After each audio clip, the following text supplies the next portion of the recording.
أعوذ بالله من الشيطان الرجيم.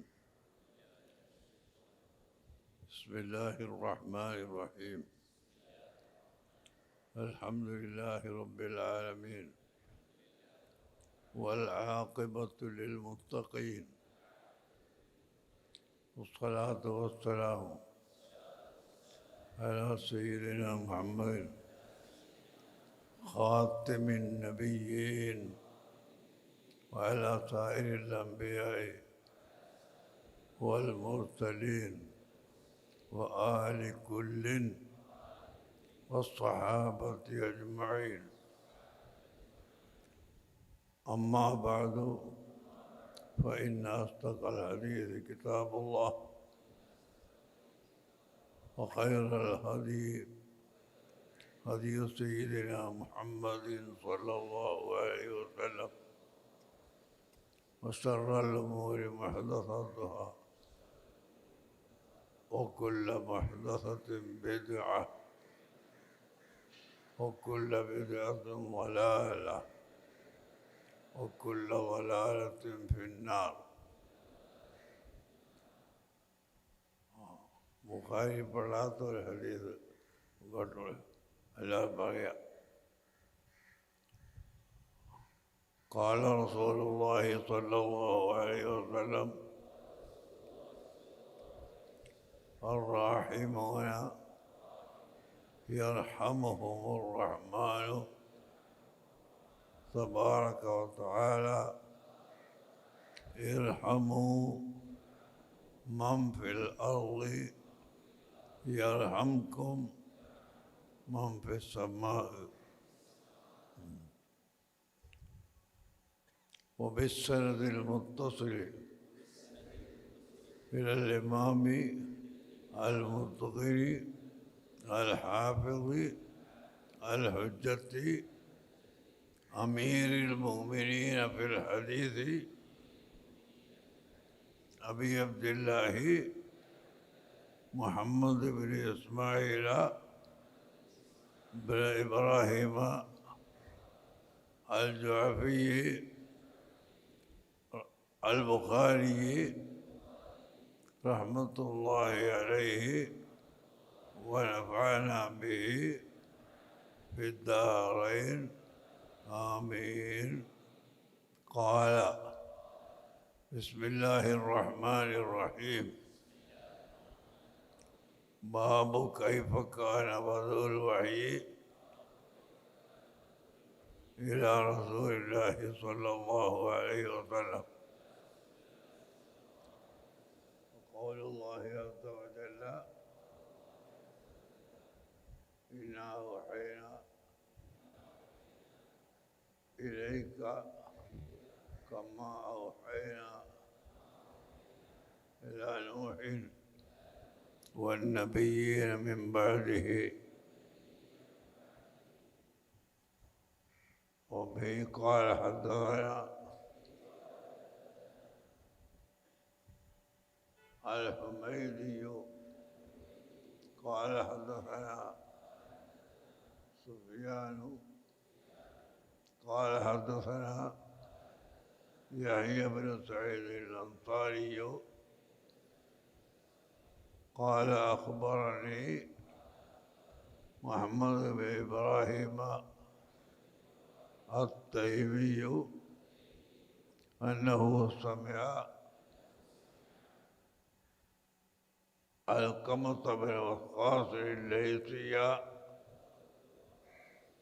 يقول: سمعت عمر بن الخطاب رضي الله عنه يقول على المنبر، يقول: سمعت رسول الله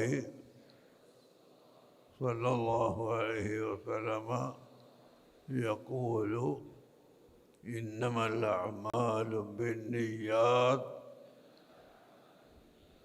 وإنما لامرئ ما نوى. فمن كانت هجرته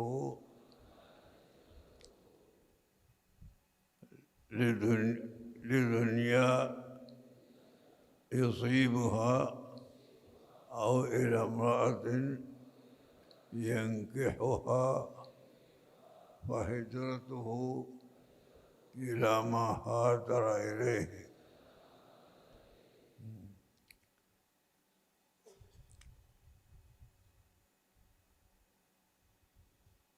صحيح البخاري മറ്റെല്ലാ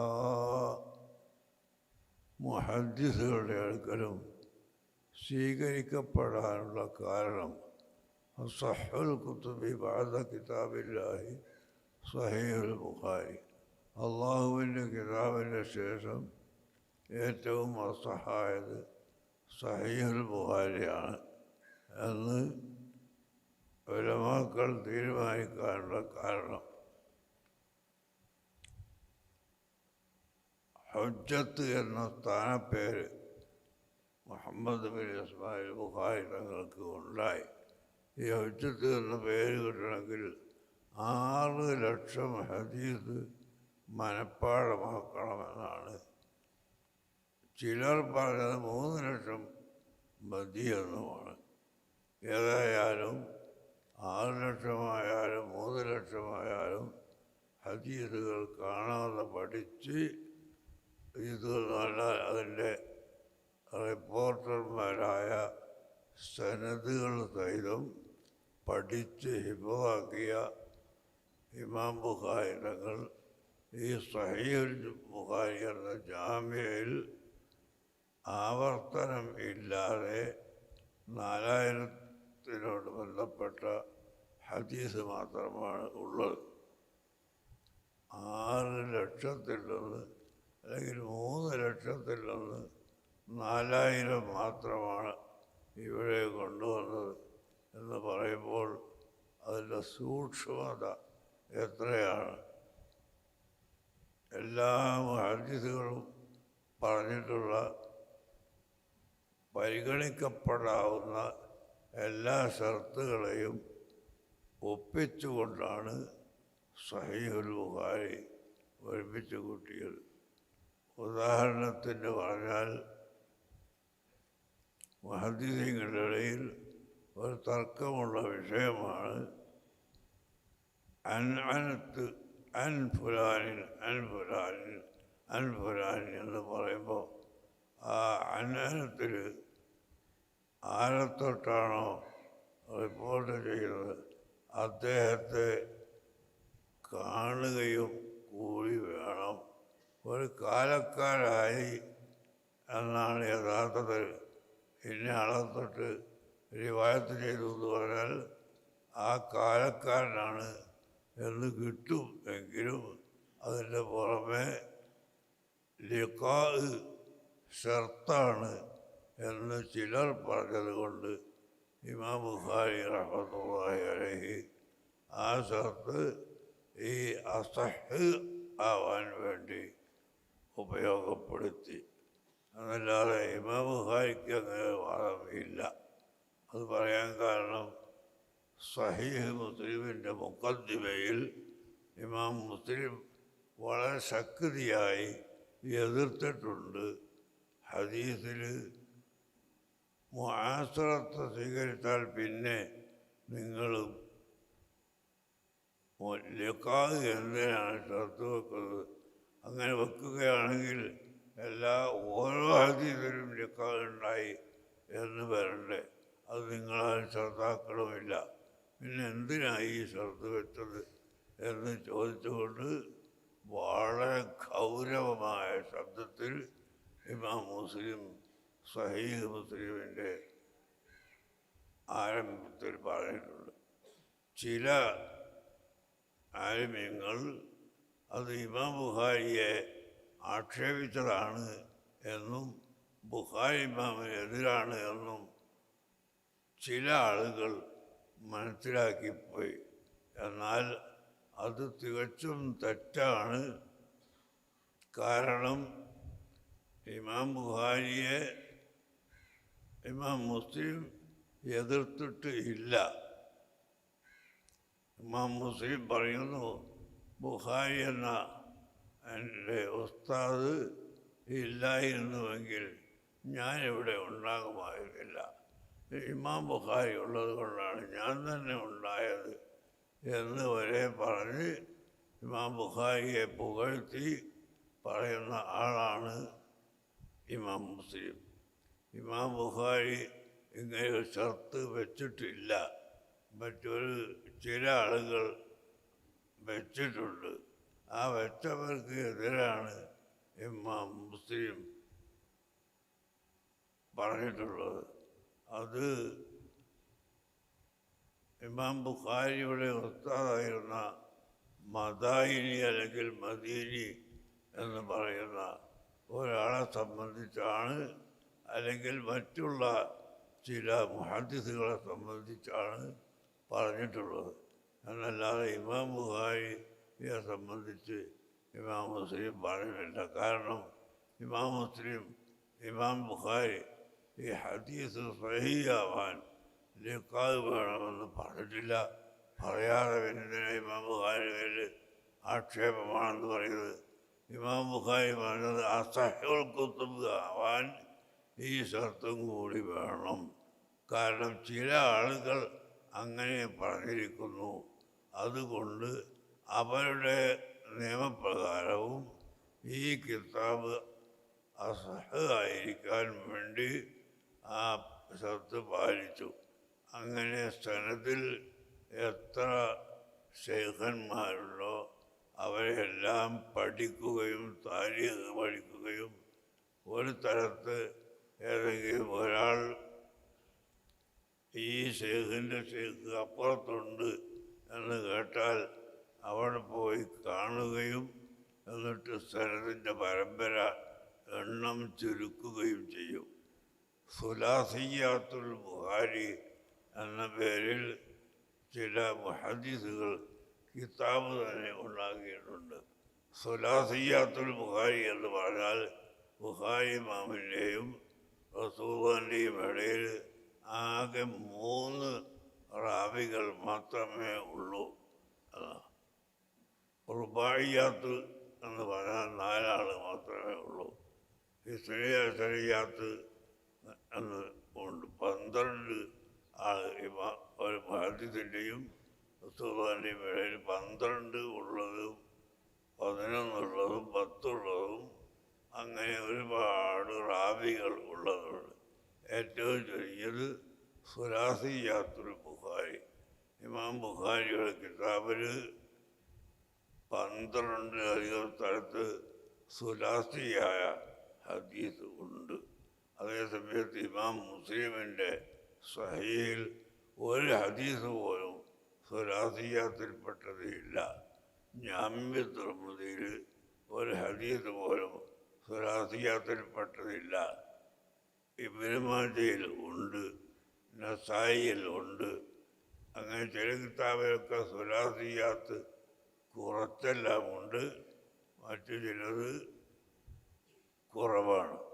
ഈ ഉള്ള കുറച്ച് സുലാസിയാത്ത് തന്നെ അധിക പേരും ഇമാം ബുഖാരിയിൽ നിന്ന് പഠിച്ചവരാണ്. അതുകൊണ്ട് ഇമാം ബുഖാരി അങ്ങനെ ഒരു ഷർത്ത് വെച്ചിട്ടുണ്ടെന്ന് പറയാൻ പാടില്ല. ഇമാം ബുഖാരി അങ്ങനെ ഷർത്ത് പറഞ്ഞിട്ടുമില്ല.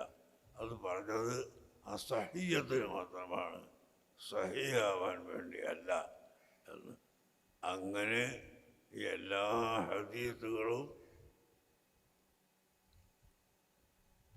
അതിൻ്റെ സനദുകൾ പരത്തി നോക്കി എല്ലാ കുറ്റങ്ങളും തീർത്തുകൊണ്ട് മാത്രമാണ് ഈ കിതാബിൽ പറഞ്ഞിട്ടുള്ളത്.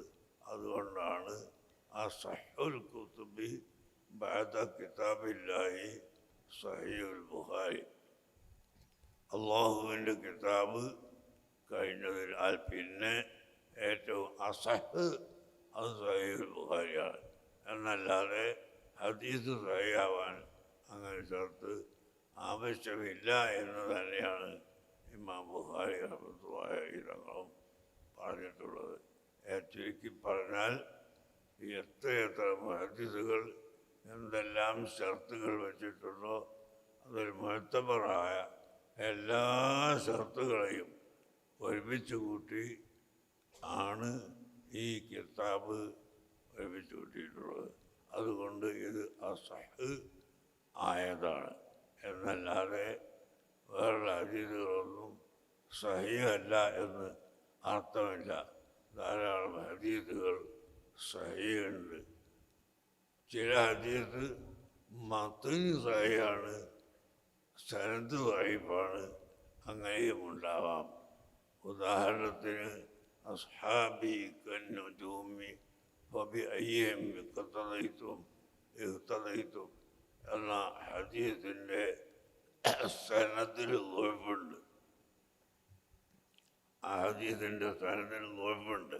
പക്ഷേ അത് വസ്സാബിഖൂനൽ അവ്വലൂന മിനൽ മുഹാജിരീന വൽ അൻസാർ വല്ലദീന ഇത്തബഊഹും ബിഇഹ്സാൻ റളിയല്ലാഹു അൻഹും വറളൂ അൻഹു എന്ന് ആയത്തിൽ പറഞ്ഞ തത്വമാണ് ഈ ഹദീസിലുള്ളത്. അതുകൊണ്ട് മത്നൻ ഈ ഹദീസ് സഹീഹാണ്, സനദിൽ ദഈഫുണ്ടെങ്കിലും എന്നാണ് മുഹദ്ദിസീങ്ങൾ ഈ ഹദീസിനെ സംബന്ധിച്ച് പറഞ്ഞിട്ടുള്ളത്. മത്ന് സഹീഹാണ് എന്നാൽ അതിൻ്റെ മഖ്സൂദ് സഹീഹാണ്.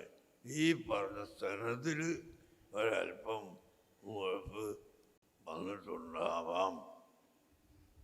ഏതായിരുന്നാലും അത്രയും സൂക്ഷ്മമായി പരിശോധിച്ച് സനദിലും മത്നിലും സഹീഹായ ഹദീസുകൾ മാത്രമാണ് ഈ സഹീഹുൽ ബുഖാരിയിൽ വെച്ചിട്ടുള്ളത്.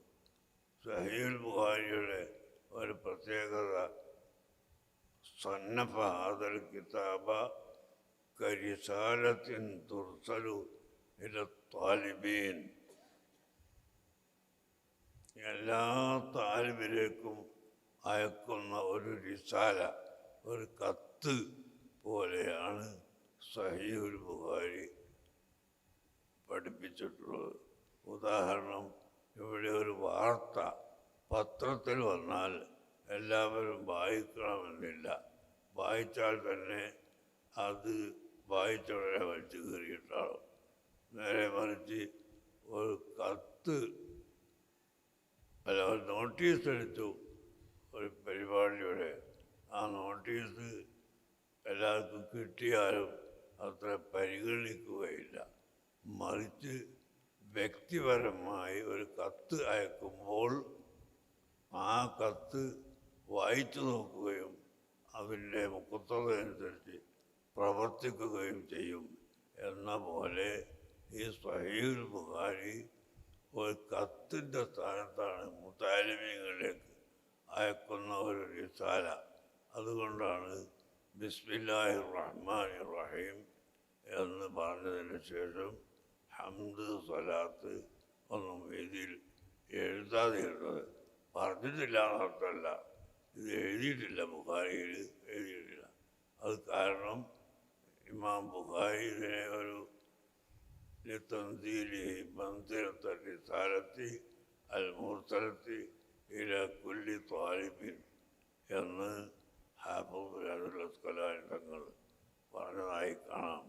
ഈ ബുഖാരിയിൽ ഒരൊറ്റ ഹദീസും ലഈഫ് ഇല്ലെന്ന് മാത്രമല്ല, മറ്റ് ലഈഫാവാനുള്ള കാരണങ്ങൾ ആരെന്തൊക്കെ പറഞ്ഞോ ആ കാരണങ്ങളൊക്കെ എടുത്തുകൊണ്ട് സഹീഹാവാനുള്ള കാരണം എടുത്ത് സഹീഹാക്കിയിരിക്കുന്നു. അതുകൊണ്ട് അസഹ് ആവണമെങ്കിൽ അതും കൂടി ഇവിടെ പരിഗണിച്ചിരിക്കുന്നു എന്നാണ് അർത്ഥം. അത്രയും അധികം മുഹദ്ദിസുകളുടെ എല്ലാ ഹദീസും പരിശോധിച്ച് സുലാസിയാത്ത് കൂടുതൽ വരുത്തി, റുബായിയാത്തും ഹുമാസിയാത്തും സുദാസിയാത്തും സുബയ്യാത്തും ഇതെല്ലാം എവിടെയാണ്, എത്ര എണ്ണമുണ്ട് ഈ ഹദീസിൽ, അത് മറ്റുള്ള ഹദീസുകൾ എത്രയാണ് പറഞ്ഞിട്ടുള്ളത്. ഈ കാര്യങ്ങളെല്ലാം പരിഗണിച്ചുകൊണ്ട് ഇനി ഒരാൾ ഈ ഹദീസ് ദഈഫാണെന്നും പറഞ്ഞുകൊണ്ട് വരണ്ട എന്ന നിലക്കാണ് സഹീഹുൽ ബുഖാരി. പക്ഷേ ഇന്നത്തെ ഈ പുതിയ ലോകം, യുക്തിവാദികളുടെ ലോകം, സഹീഹുൽ ബുഖാരിയെയും തള്ളുന്നവരുണ്ട്. അവർക്ക് വിവരമില്ലാത്തതുകൊണ്ട് എന്ന് പറയുകയല്ലാതെ നിർവാഹമില്ല.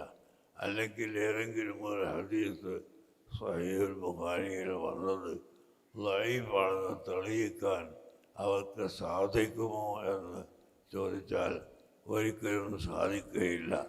അത്രയും അധികം സിഹത്തിന് ആവശ്യമായ എല്ലാ ഷർത്തുകളും പരിഗണിച്ചുകൊണ്ടാണ് ഈ ഹദീസിൻ്റെ കിതാബിൽ ഇമാം ബുഖാരി തങ്ങൾ ചേർത്തിയിട്ടുള്ളത്. ഏതായാലും അതുകൊണ്ടാണ് ലോകത്തുള്ള എല്ലാ ആലിമീങ്ങളും ഇതിനെ അംഗീകരിക്കുകയും ഇതിന് ഒന്നാം സ്ഥാനം കൊടുക്കുകയും ചെയ്യുന്നത്. ഞാൻ ദർസ് തുടങ്ങിയത് തന്നെ സഹീഹുൽ ബുഖാരി കൊണ്ടാണ്. കാരണം എൻ്റെ ഉസ്താദ് ഷെയ്ഖ് ഹസൻ ഹസരത്ത് റഹ്മത്തുള്ളാഹി അലൈഹി അവർ വേറെ ഒരു സ്ഥലത്തും ദർസ് തുടങ്ങാൻ പോയിട്ടില്ല. ഞാൻ ബാഖിയാത്തു സാലിഹാത്തിൽ നിന്ന് വിട്ടുവന്ന് ദർസ് ഉറച്ചപ്പോൾ അവരെ പോയി കണ്ട് എൻ്റെ ദർസ് തുടങ്ങി തരണമെന്ന് പറഞ്ഞപ്പോൾ അവിടുന്ന് സ്വീകരിച്ചു. അത് സ്വീകരിക്കാൻ കാരണം ഞങ്ങൾ തമ്മിൽ കുറച്ച് കൂടുതൽ അടുപ്പമുണ്ടായിരുന്നു.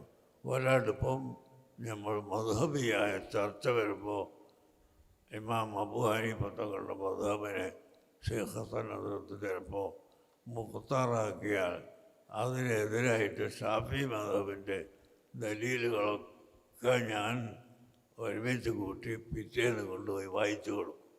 അപ്പോൾ അതുകൊണ്ട് ആ നിലക്ക് മുമ്പൊക്കെ നമ്മളോട് വലിയ ഇഷ്ടമാണ് പോകുന്ന കാലത്ത്. രണ്ടാമത്തെ ഇഷ്ടം ഉസ്താദ്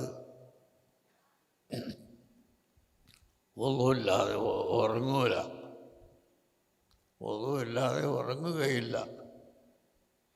രാത്രി ഉറങ്ങിയതിന് ശേഷം എപ്പോൾ ഉണർന്നു പോയോ ആ സമയത്ത് ഒന്നുമെടുത്ത് മാത്രമേ അവർ ഉറങ്ങുകയുള്ളൂ. തഹജ്ജുദിന് വേണ്ടിയുള്ള ഒന്നുമല്ല, അല്ലാതെ തന്നെ ഉറങ്ങുന്ന സമയത്ത് ഒതുകൊടുക്കുകയും മാത്രമേ ഉറങ്ങുകയുള്ളൂ. അപ്പം അന്ന് വേലൂർ ബാഖിയാത്തു സാലിഹാത്തിൽ പൈപ്പോ ഇല്ല, ലൈറ്റില്ല, മണ്ണെണ്ണൻ്റെ വിളക്ക് കത്തിക്കുന്ന സ്ഥലമാണ്, സമയമാണ്. അവിടെ ലൈറ്റുകളോ അതുപോലെ പൈപ്പിൻ്റെ വെള്ളമെടുക്കാനൊന്നുമില്ല. അപ്പം ചില ദിവസം ഉറങ്ങി എഴുതിയിട്ട് നോക്കുമ്പോൾ അവർക്ക് ഉതെടുക്കാനുള്ള കൂടുതൽ വെള്ളമില്ല എങ്കിൽ മെല്ലെ അതിൻ്റെ തൊട്ട് രണ്ടാമത്തെ അടുത്ത റൂമായത് എൻ്റെ റൂം, അവിടെ വന്നിട്ട് മൂപ്പര് ഇങ്ങനെ ബെല്ലുകൊണ്ട് മാത്രം കിടന്ന് തട്ടും. കൈ കൊണ്ടൊന്നും അതിൽ അടിക്കൊന്നുമില്ല, ബെല്ലുകൊണ്ട്, 2 ബെല്ലുകൊണ്ട്. ആ മുട്ട് കേട്ടാൽ എനിക്ക് മനസ്സിലായി ഉസ്താദാണ് ഈ പൊട്ടിയത്. അപ്പോൾ ഞാൻ എഴുതിയിട്ട് പെട്ടെന്ന് താഴെ പോയി വെള്ളം കോരി കൊണ്ടുവന്ന് കൊടുക്കും. അങ്ങനെ ഒരു ബന്ധം 3 കൊല്ലം എനിക്ക് മഹാനവറുകളുമായിട്ട് ഉണ്ടായിരുന്നു. ഈ ബന്ധത്തിൻ്റെ അടിസ്ഥാനത്തിൽ എൻ്റെ ദർസ് തുടങ്ങാൻ മങ്ങാട് ജുമാഅത്ത് പള്ളിയിൽ ഞാൻ വെള്ളിയാഴ്ച 1964 ശവ്വാൽ 17 അന്ന് ദർസ് തുടങ്ങാൻ അവരെ ക്ഷണിച്ചു. അവർ വന്നു. അങ്ങനെ ജുമാ നിസ്കരിച്ച് പിന്നെ നമുക്ക് ദർസ് തുടങ്ങല്ലേ, എന്താ കിതാബ് എടുക്കേണ്ടതെന്ന് ഞാൻ ചോദിച്ചപ്പോൾ മൂപ്പര് ബുഖാരി എടുത്ത് കൊണ്ടുവരുന്നു. അങ്ങനെ ഞങ്ങൾ ബുഖാരി തന്നെ എടുത്ത് കൊണ്ടുവന്ന് കൊടുത്ത് അവർ അവിടെ ദർസ് തുടങ്ങി തന്നു. ആ ബർക്കത്ത് കൊണ്ടാണ് അല്ലാഹു തആല എനിക്ക് ഇത്രയും കാലം ഈ ബുഖാരി തന്നെ ദർസ് നടത്താനുള്ള തൗഫീഖ് ലഭിച്ചത് എന്ന് ഞാൻ മനസ്സിലാക്കുന്നു. അങ്ങനെ ഒരിക്കൽ നമ്മൾ വേലൂർന്ന് ട്രെയിനിന് വരുമ്പോൾ ഒരു മുസ്ലിയാർ എന്നോട് എന്താണ് ഇപ്പം ശൈഖത്തിൻ്റെ തത്തിൽ വലിയ മുഹദ്ദിസാണ് എന്നൊക്കെ പറയുന്നത്, മൂപ്പരെന്താ കുറച്ച് ഫത്ഹുൽ ബാരിയും ഐനിയും മറ്റുള്ള കിതാബുകളൊക്കെ നോക്കി അതെല്ലാം കൂടി ഇവിടെ കൊണ്ടുവന്ന് ഇങ്ങനെ പാടലല്ലാതെ വേറെ എന്താ എന്ന് ചോദിച്ചു ഒരു മുസ്ലിയാർ. അപ്പം ഞാൻ പറഞ്ഞു, അപ്പോൾ സ്വന്തം വഴി ഇറക്കണമെന്നാണോ നിങ്ങൾ പറയുന്നത്? ഇൽമ് പഠിപ്പിക്കൽ അങ്ങനെ തന്നെയല്ലേ? എല്ലാ കിതാബുകളിലും പറഞ്ഞതൊക്കെ നോക്കി വെച്ച് മദ്ഹബുകൾക്കുള്ള ഖിലാഫുകൾ വെച്ച് ഓരോ മദ്ഹബിൻ്റെയും തവീലുകൾ ഇന്നതാണെന്ന് പറഞ്ഞ് അങ്ങനെ നമ്മളെ മദ്ഹബ് അതിൻ്റെ ദലീൽ ശക്തിയായി പറഞ്ഞതല്ല അല്ലേ ഒരു മുദരിസിൻ്റെ കഴിവ്? അങ്ങനെയാണ് തർക്കമില്ലാന്നാണ് ഇയാൾ. ചില ആളുകൾ അങ്ങനെ ബഹുമാനപ്പെട്ടവരെ ആക്ഷേപിക്കുന്നവരുണ്ടായിരുന്നു. ഏതായാലും ആ കാലഘട്ടത്തിൽ ഉലമാഇൻ്റെ അടുക്കൽ ഏറ്റവും വലിയ മുഹദ്ദിസായി അറിയപ്പെട്ടവരായിരുന്നു അവർ. ആളുകൾക്ക് ആക്ഷേപിക്കുന്നതിന് എന്തെങ്കിലും നാവിനൊന്നും കൊടുക്കണ്ടല്ലോ.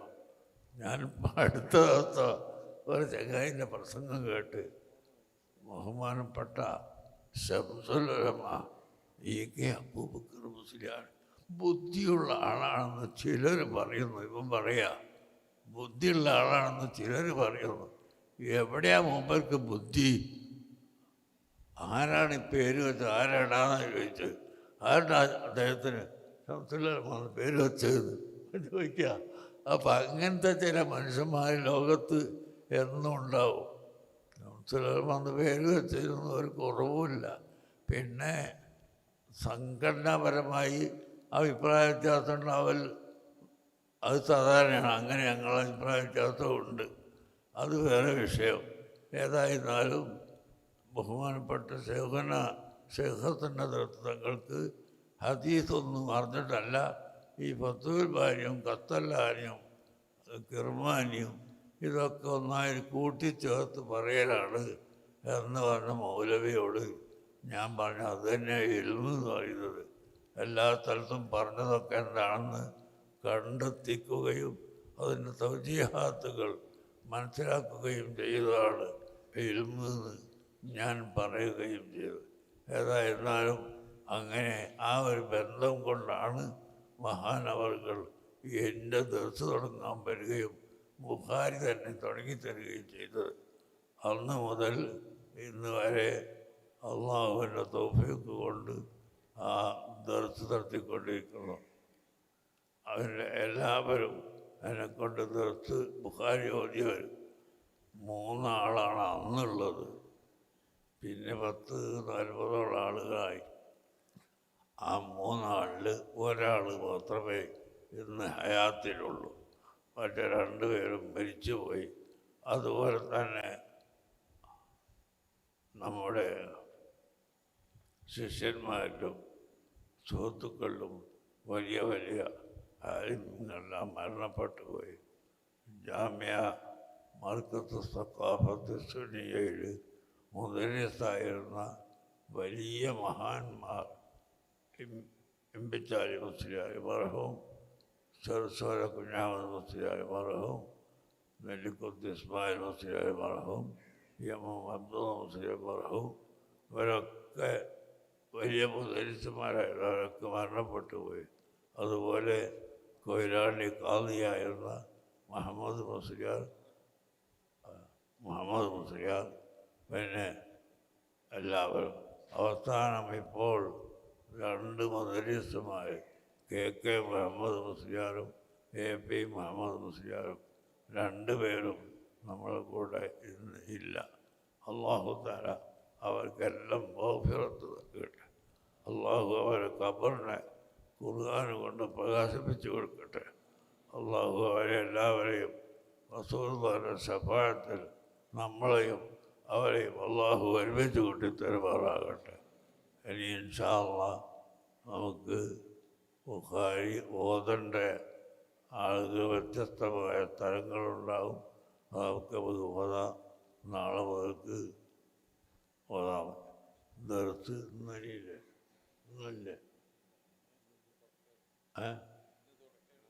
ഇന്ന് ക്ലാസ്സൊന്നുമില്ല, ബാക്കിയുള്ള ക്ലാസ്സുകളൊക്കെ. അതുകൊണ്ട് ഇന്ന് തുടക്കമായതുകൊണ്ട് വന്ന ആളുകളൊന്നും ഭക്ഷണമില്ലാന്ന് വിചാരിച്ച് പോയി കളയണ്ട.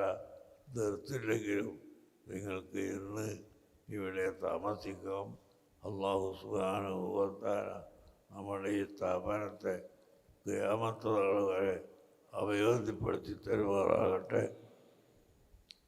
ഇതിന് ഒരു തരി മണ്ണ് കൊണ്ടോ ഒരു കാശ് കൊണ്ടോ ഒരു വാക്കുകൊണ്ടോ അംഗീകാരം കൊണ്ടോ സഹായിച്ച എല്ലാ മുഅ്മിനീങ്ങൾക്കും അല്ലാഹു തആല രണ്ടുപേരിലും സഹായം നൽകുമാറാകട്ടെ. ബഹുമാനപ്പെട്ട സി എ അബ്ദുറഹ്മാൻ മുസ്ലിയാർ നെടിയനാട് എന്നറിയപ്പെടുന്ന മഹാനവറുകൾ, അവരും അതുപോലെ അണ്ടോള അബ്ദുള്ള മുസ്ലിയാർ, ഇവരൊക്കെ ഈ ശൈഖുനായുള്ള ശിഷ്യന്മാരാണ്. ആ ശിഷ്യന്മാരെല്ലാം ഇന്ന് നമ്മുടെ കൂടെ ഇല്ല, അവരൊക്കെ മരണപ്പെട്ടു പോയി. അതുപോലെ ബഹ്റുലും ഒക്കെ സൈനുദ്ദീൻ കുട്ടി ഉസ്താദ്, സൈനുദ്ദീൻ ഇബ്നു അലി ഹസൻ അൽ മഖ്ദൂമി റഹ്മത്തുള്ളാഹി അലൈഹി, അവർ ഇന്ന് നമ്മളെ ഒപ്പമില്ല, അവർ മരണപ്പെട്ടു പോയി. അവരുടെ എല്ലാവരുടെയും ഉസ്താദായിരുന്നു മലയമ്മ. ഈ തൊട്ടടുത്ത നാടായ മലയമ്മ നാരകശ്ശേരി അബൂബക്കർ മുസ്ലിയാർ റഹ്മത്തുള്ളാഹി അലൈഹി, അവരും വഫാത്തായിപ്പോയി. അങ്ങനെ എല്ലാ ആളുകളും നമ്മളിൽ നിന്ന് വിട്ടുപിരിഞ്ഞു പോയ മുഴുവൻ ആളുകൾക്കും അല്ലാഹു തആല ഈ ദർസിൻ്റെ മഹത്വം കൊണ്ട് അവരുടെ ദോഷങ്ങളെല്ലാം പുറത്തു കൊടുക്കുമാറാകട്ടെ. അള്ളാഹു അവർക്ക് ഖബർ വെളിച്ചമാക്കി കൊടുക്കട്ടെ. അള്ളാഹു നമ്മളെ എല്ലാവരെയും, നമ്മളെ ഉസ്താദന്മാരെയും നമ്മളെ ശിഷ്യന്മാരെയും മരിച്ചുപോയ എല്ലാവരെയും ഖുർആൻ ഗുണമായി സാക്ഷി നിൽക്കുന്ന കൂട്ടത്തിൽ പെടുത്തി തരുമാറാവട്ടെ. സഹീഹുൽ ബുഖാരി ഗുണമായി സാക്ഷി നിൽക്കുന്ന കൂട്ടത്തിൽ അള്ളാഹു അവരെയും നമ്മളെയും പെടുത്തി തരുമാറാകട്ടെ. اللهم ربنا ظلمنا أنفسنا وإن لم تغفر لنا وترحمنا لنكونن من الخاسرين. സൗദിയിലുള്ള പ്രവർത്തകന്മാർ ഇപ്പം കാണാം. അത് കഴിഞ്ഞാൽ ഞാൻ പിന്നെ ഇപ്പോൾ സമയമില്ലാത്തതുകൊണ്ട് ചുരുക്കുകയാണ്. സൗദിയിൽ വലിയ വിശാലമായ സ്ഥലമാണ്. അവിടെയൊക്കെ ജോലി ചെയ്യുന്നു നമ്മുടെ പ്രവർത്തകന്മാർ. അതുപോലെ യു എയിലും കുവൈത്ത്, ബഹ്റൈൻ, ഖത്തർ, ഒമാൻ തുടങ്ങിയ സ്ഥലങ്ങളിലുമെല്ലാമുള്ള മലേഷ്യ, സിംഗപ്പൂർ, അങ്ങനെ തുടങ്ങി ലണ്ടൻ വരെയുള്ള എല്ലാ സ്ഥലങ്ങളിലും നമ്മുടെ പ്രവർത്തകരുണ്ട്. അവരാണ് നമുക്ക് ഈ സഹായമൊക്കെ ചെയ്തിട്ടുള്ളത്. അല്ലാഹു തആല അവരുടെ എല്ലാവരുടെയും ഹലാലായ മുറാദുകൾ ഹാസിലാക്കി കൊടുക്കട്ടെ. നിങ്ങൾക്ക് ദുആ ചെയ്യണം. അല്ലാഹു തആല അവർക്ക് എല്ലാവർക്കും ഖൈറും ബർക്കത്തും ആഫിയത്തും സലാമത്തും നൽകുമാറാകട്ടെ. അത് നമുക്ക് പ്രാർത്ഥിക്കാം. നിങ്ങളെല്ലാവരും പ്രത്യേകമായി ദുആ ചെയ്യണം എന്ന് ഓർമ്മിപ്പിച്ചുകൊണ്ട് ഞാൻ വാക്കുകൾ നിർത്തട്ടെ.